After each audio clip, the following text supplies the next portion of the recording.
অসমৰ বানপানীক লৈ ইমান দিনে বিজেপি চৰকাৰে কি কৰিলে অসমৰ বানপানীক লৈ শ্বেতপত্ৰ প্ৰকাশ কৰক হিমন্ত বিশ্ব শৰ্মাই এই প্ৰশ্ন আৰু দাবী প্ৰদেশ কংগ্ৰেছৰ সভাপতি ভূপেন বৰাৰ মুখ্যমন্ত্ৰী ডাঙৰীয়াক মই বাৰে বাৰে কম যে আপুনি এখন শ্বেতপত্ৰ প্ৰকাশ কৰি আমাক জানিবলৈ দিয়ক অসমৰ ৰাইজক আপুনি জনাব লাগিব যে প্ৰকৃতাৰ্থত যোৱা সময়ছোৱাত বিজেপিৰ কেন্দ্ৰীয় চৰকাৰ আৰু অসমৰ বিজেপি চৰকাৰে বানপানীৰ সময়ত ক'ত কি কৰিছে কিমান খৰচ কৰিছে শ্বেতপত্ৰখনত এইটো লিখি দিয়ক পুখুৰী খান্দি কেনেকৈ বানপানী ৰোধ কৰিব পৰা যাব যে এই যে পুখুৰী খনা কথাটো কৈছে পুখুৰী ক'ত খান্দিব কিমান সাইজৰ পুখুৰী হ'ব আৰু পুখুৰীয়ে বানপানী গৰাখহনীয়া সমস্যাটো কেনেকৈ সমাধান কৰিব আপোনাক মই যি হোৱাইট পেপাৰৰ কথা কৈছোঁ তাত আপুনি এইটোও লিখক যে আমাৰ নেক্সট ফাইনেল স্থায়ী বা দীৰ্ঘম্যাদী সমস্যা সমাধানৰ কাৰণে পুখুৰী আমি এই ধৰণৰ চিন্তা কৰিছোঁ কংগ্ৰেছৰ অভিযোগ কেন্দ্ৰৰ পৰা বানপানীৰ বাবে টকা অনাত ব্যৰ্থ হৈছে চৰকাৰখন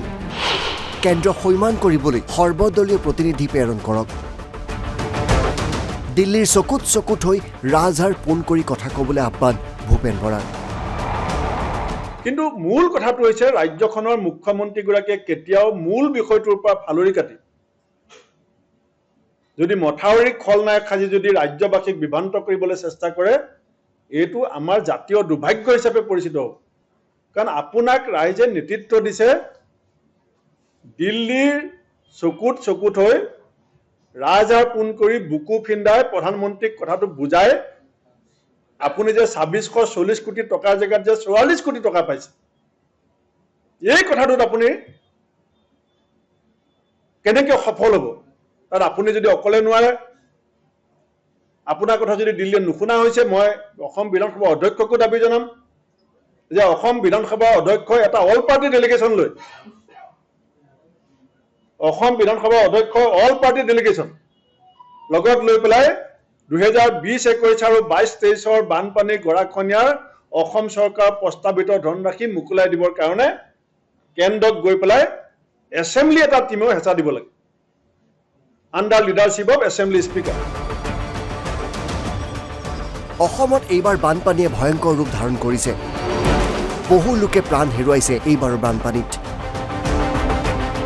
ভূপেন বৰাৰ অভিযোগ মথাউৰিক দোষ দি দায়িত্ব সামৰিছে হিমন্ত বিশ্ব শৰ্মাই ৰাজ্যখনৰ মুখ্যমন্ত্ৰীগৰাকীৰ এটা কথাই আমাক অত্যন্ত চিন্তিত কৰি তুলিছে যে তেখেতে মাথাউৰিবিলাকক খলনায়ক সজাই অৰণ্য ৰোধন কৰিবৰ কাৰণে চেষ্টা কৰিছে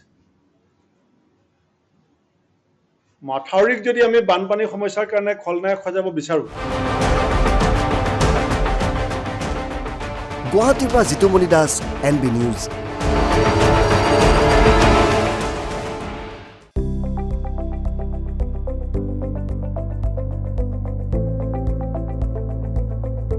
NB নিউজ সহজ সৰল ভাষাত নৱভাৰতৰ কথা